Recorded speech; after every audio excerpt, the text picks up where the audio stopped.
Hi guys, if you're just tuning in, you might have just seen or been informed or had heard about this letter that Etheria Restart essentially wrote or delivered to all of its players. This specifically is in regards to essentially some in-game adjustments as of late, and more specifically what had happened is that, well, as a lot of you guys have probably seen, you'll be going through your day trying to create certain teams in Etheria Restart, beat certain content, and one specific team, if I'm not mistaken, focused heavily around Dot, was quote-unquote shadow nerfed or basically hotfixed without much discussion or announcement prior to its release or prior to its I guess implementation into game. And with it, it was honestly a pretty significant change to those that were using the team.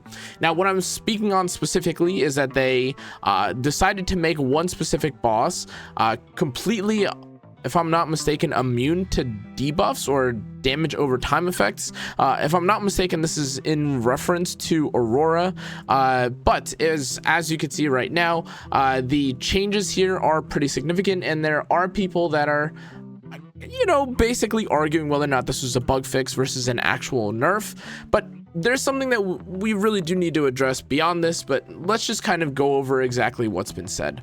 Now, beyond or aside from the initial careful PR response at the very beginning, they do also have you know, a pledge here that they're saying that now regarding balance adjustments, they want to make things more predictable and stable, and now they'll be announcing or scheduling their changes or major balance changes during fixed windows between the end of an RTA season and the start of a new one, and that means that, as they go on to say, during an ongoing season there won't be any super insane balance changes that impact core gameplay, except for emergency fixes for critical bugs. Now, even beyond that, I have some concerns just with that itself, but they go on to say that we've been closely monitoring your enthusiasm for the Blessing Galore events, and they appreciate the suggestions.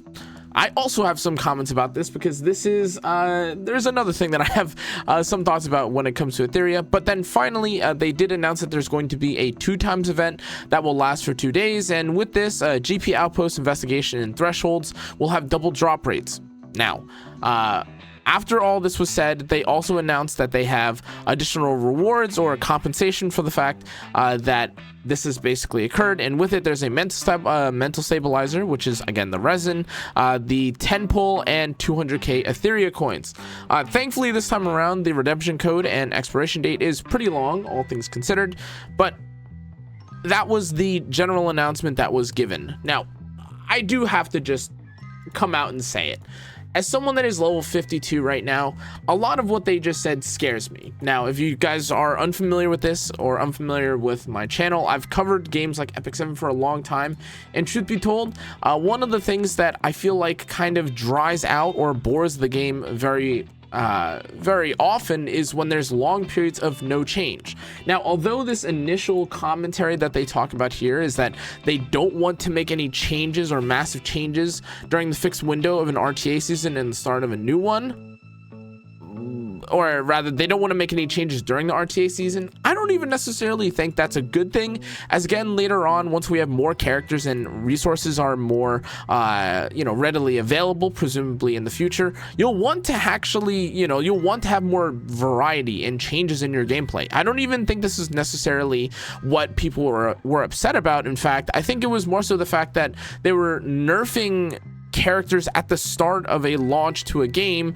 and this was a team that performed extremely well, if I'm not mistaken. Apologies, because I don't, if I'm not mistaken, again, this has to do with Shadow Sonya and Aurora, and I haven't used that team specifically because I have such limited resources, but I would imagine that the outrage and the hatred or the frustration towards this is the fact that if you're someone that invested in Shadow Sonya, not only do you not have the return function to undo your investment in Shadow Sonya, if that's what you specifically build her for, but also now you have an even quote-unquote more difficult boss to try and deal with. Now, beyond this, I think that by itself is already, not to be like super doomer and gloom, because again, I do really enjoy Etheria, and again, if in case you didn't see it, I am level 52. I have been playing the hell out of this game, and I've been loving every minute of it. However, the next commentary that they talk about is this Blessing Galore event.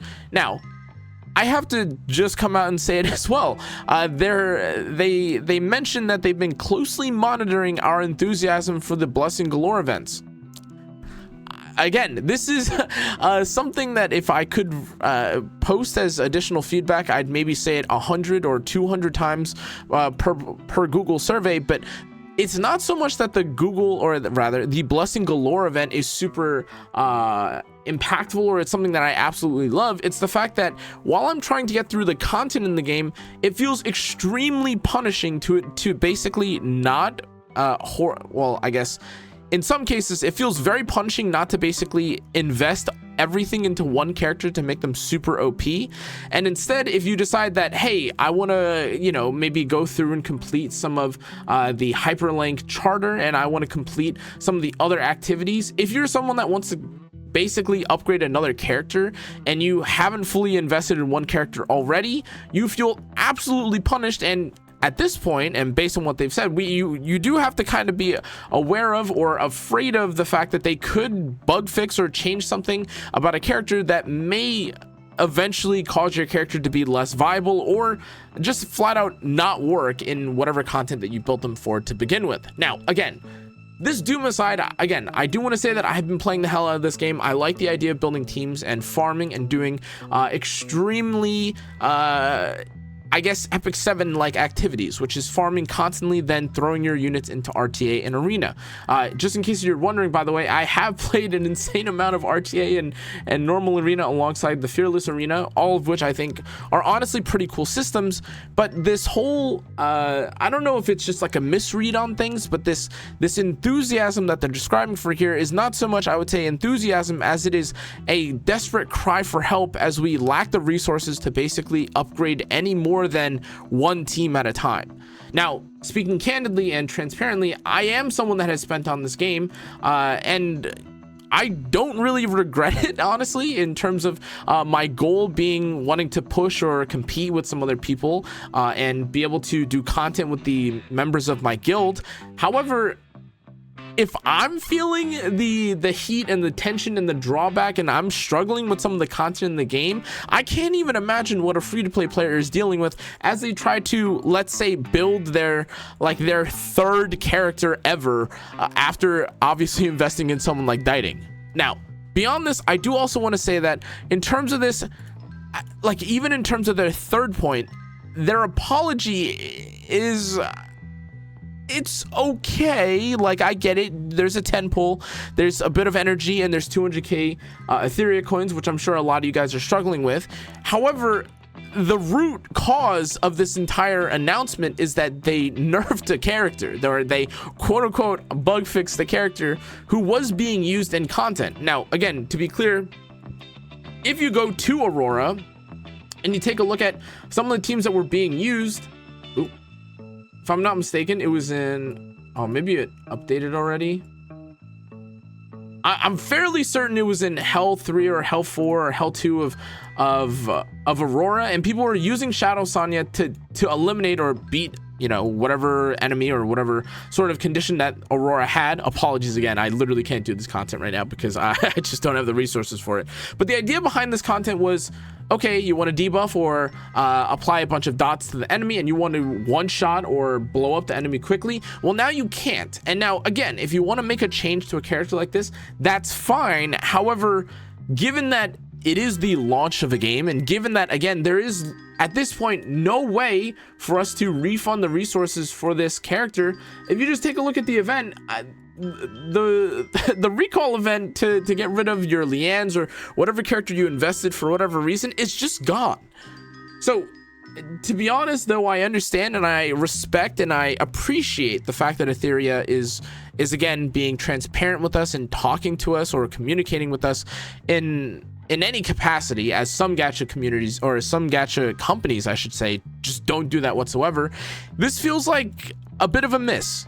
if I'm being honest. This is kind of like complaining that your arm hurts and then they, you know, I'm not even gonna make a dumb analogy, but you get what I mean. Like, this is the sort of apology that doesn't feel like it hit the target whatsoever. It's an apology, sure, but it's a bit of a broad apology. And again, it's not even like the anima prototype, the Etheria coins, or like the mental stabilizer is going to fix the accounts that have Sonya on them. Now, beyond this, again, I do also want to reiterate that like them trying to kind of sneak in like this 2x event at the same time, if we're talking on the topic, or if we're being, you know, if we're addressing the topic of communication, whether or not we were even given or we were going to have this Blessing Galore event was also just something that was not properly like conveyed throughout like any channel up until literally this post right now. Like, we did not have any confirmation whatsoever as to whether or not we were going to have a 2x event. And for those of you that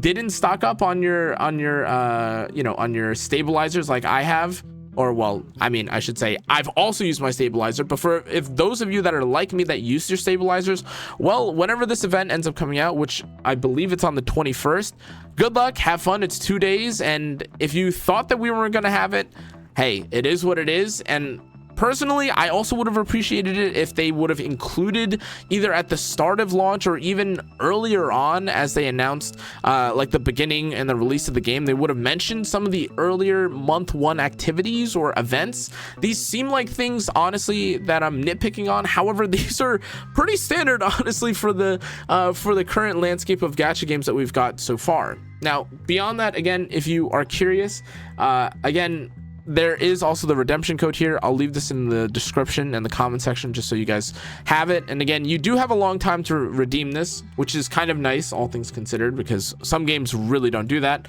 But honestly, despite everything that we've seen, and despite, I guess, some people being kind of happy or mixed about it, this just feels super unusual. Like, honestly, I was very impressed and very happy with Etheria's you know, the gameplay cycle and the direction that they had initially announced. But as a lot of you guys have mentioned, if you even just look at the event, a lot of it is like spending events. A lot of the like pop-ups that ask you to spend money are at the very beginning, like, or even in like the tutorial.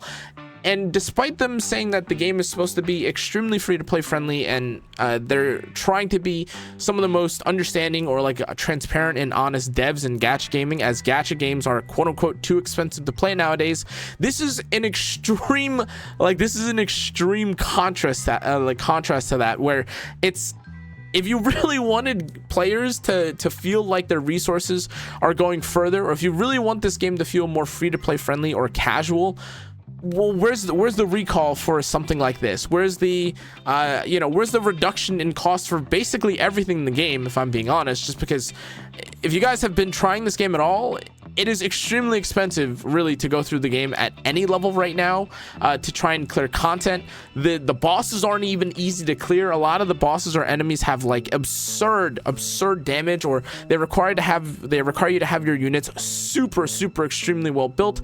And again, if you're not someone that re-rolled for one of the LDs, or if you for whatever reason decided not to invest in someone like Diting at the beginning of the game, and well, unluckily, if you decided to invest in someone like Shadow Sonya, well, you're out of luck. Now, again, I will say as a final note, of course, this isn't to say that Shadow Sonya doesn't have a place and you can't use her. However, having a nerf to a character like that, and the quote-unquote compensation just being, here's a 10 pull, here's 200k resources. Oh, by the way, a 10 pull when you are given like basically pulls just for existing in this game is not equivalent to a 10 pull in other gacha games, in case you guys were going to bring that up. But in addition to this, just one mental stabilizer resin. You know, like, again, just for context, if you guys want to like calculate how much it costs for you to even like level someone like Shadow Sonya, just like her S3 to max or whatever ability you want to, like, this is going to be a ridiculous amount of resources. 240, 390, 540, 690. Like, you could tell this is like over 1,000 of these primary anima imprints, and that's just for the base level requirement. That's not even talking about the purple or the gold resource. And if for whatever reason you decided to use perfect lattices on this character too, I'm honestly kind of at a loss for words. Maybe I'm just looking into things too much. Maybe I'm a bit of a doomer about this, so I apologize. But in terms of the severity for how the game has been presented, and if they're trying to like extend a branch or extend like a hand towards the player base and saying, hey, like here's an easier way to gear characters, or like here's how we're trying to be more transparent and be more honest about the game, I would have expected maybe something along the lines of some I guess some help in recouping or rebuilding up another character. This 2x event again is maybe something that would have helped towards rebuilding a non-Shadow Sonya character if you're someone that was affected by them. But again, I know a lot of people that have been using their mental stabilizers early just so that they can hit certain benchmarks, or they're trying to compete, or they want to be able to do certain weeklies before the week resets. And all of this to say, hey, you got us, I guess. Like, for those of you that missed the Shadow Sonya nerf, well, it is what it is, and if this doesn't apply to you, then that's fine. But I just wanted to vent some of my frustrations about not only the cost of the game, but also that their response to like the first big quote-unquote drama of the game does not seem extremely promising, outside of them just saying we'll be keeping an eye on things. In any case, though, that's going to be it for today's video. Again, hope you guys enjoy the redemption code for the free resources. But yeah, hopefully they do something else in the future. Thanks again for watching, though, guys. I'll see you on the next one. Stay safe, stay healthy. Good night.